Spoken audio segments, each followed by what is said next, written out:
ஆத்துமா உம்மை நோக்கி அமர்ந்திருக்கும், நம்புவது மானியாகும். நம்பினார்கள், ஆகையால் கர்த்தர் அவர்களை விடுதலையாக்கினார். இந்த உலகத்தின் எந்த சக்திகளும் அவர்களை கட்டுப்படுத்த முடியவில்லை. ஒவ்வொரு பாடுகளில் இருந்தும், கஷ்டங்களில் இருந்தும், பலவீனங்களில் இருந்தும், பிரச்சனைகளில் இருந்தும், உபத்திரவங்களில் இருந்தும் கர்த்தராகிய தேவன் அவர்களை விடுவித்தார். அக்கினியின் உக்கிரங்களை அவித்து போட்டார். இந்த ஆண்டு கர்த்தரை நம்பி இருப்பீர்களானால் நீங்கள் தேவன் தருகிற மெய்யான விடுதலையை அனுபவிப்பீர்கள். குமாரனாகிய இயேசு உங்களை விடுதலை ஆக்கினால் நீங்கள் மெய்யாகவே விடுதலை ஆவீர்கள். நிச்சயமாய் விடுவிக்கப்படுவீர்கள். தேவனுடைய ஆவியானவர் எங்கே உண்டோ அங்கே நிச்சயம் விடுதலை உண்டு. விடுதலை, விடுதலை, விடுதலை, விடுதலை, விடுதலை. எல்லாவற்றிலிருந்தும் கர்த்தர் நம்மை விடுதலை ஆக்குகிறார். கரங்களை தட்டி கர்த்தரை மகிமைப்படுத்தலாமே. மட்டுமல்ல, கர்த்தரை நம்பி இருப்போமானால் 34ஆம் சங்கீதத்திலே, தெரிந்த சங்கீதம் தானே, 8வது வசனத்தை வாசித்து பாருங்கள். வேதம் என்ன சொல்லுகிறது? கர்த்தர் நல்லவர் என்பதை ருசித்து பாருங்கள், ருசித்து பாருங்கள். அவர் மேல் நம்பிக்கையா இருக்கிற மனுஷன், அவர் மேல் அவ்வளவு நம்பிக்கையா இருக்கிற மனுஷன் பாக்கியவான். அவனை போல் வேறொரு பாக்கியவான் இல்லை. உலகத்துல மாடிய கோடிய என்ன வேணா சம்பாதிச்சுக்கிட்டோம், உலகத்துல என்ன பெயர் பிரஸ்தாபம் வேணா சம்பாதிச்சுக்கிட்டோம். கர்த்தர் மாத்திரம் அவன் வாழ்க்கையில இல்லைன்னு சொன்னா அவன் ஜீரோ. பைபிள் சொல்லுது, கர்த்தரை நம்புகிறவன் உலகத்துல ஹீரோவா இருப்பாங்க. நம்பிக்கை இருந்தா கர்த்தருக்கு ஸ்தோத்திரம் சொல்லுங்க. கையை தட்டி ஆண்டவரை மகிமைப்படுத்துங்க.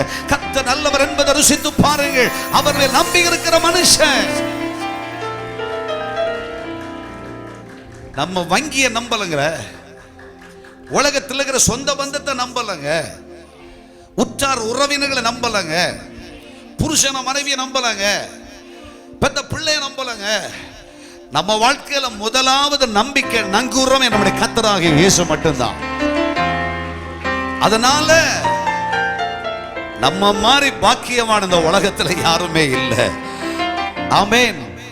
கர்த்தரை நம்புகிறவர்கள் பாக்கியவான்களாயிருப்பார்கள்.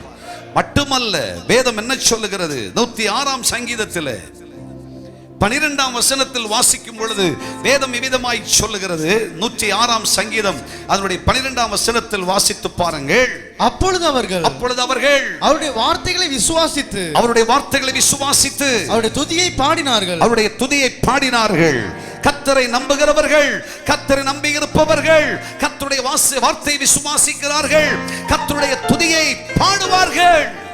கைகளை தட்டி கர்த்தரை மகிமைப்படுத்துங்கள். ஏற்றுக்கொள்வீர்களா? ஆமென். அவர்கள் தோல்வி அடைவதே இல்லை. சத்துருக்கள் அவர்களுக்கு முன் தலை வணங்குவார்கள். அவர்கள் கர்த்தரை துதித்து பாடிக்கொண்டே இருப்பார்கள், கர்த்தருடைய வார்த்தையை பேசிக்கொண்டே இருப்பார்கள். கர்த்தரை நம்புகிறவர்களுக்கு ஒரு காலமும் தோல்வி இல்லை. ஹல்லேலூயா. நம்ம இருதயம் கர்த்தரை நம்பி இருக்கும்னு சொன்னா அது மட்டுமல்ல, 125ஆம் சங்கீதத்துல 1வது வசனத்துல வாசிக்கும் பொழுது சங்கீதக்காரர் சொல்றாரு, கர்த்தரை நம்புகிறவர்கள் என்றென்றைக்கும் அசையாமல் சீயோன் பர்வதத்தை போல் இருப்பார்கள்.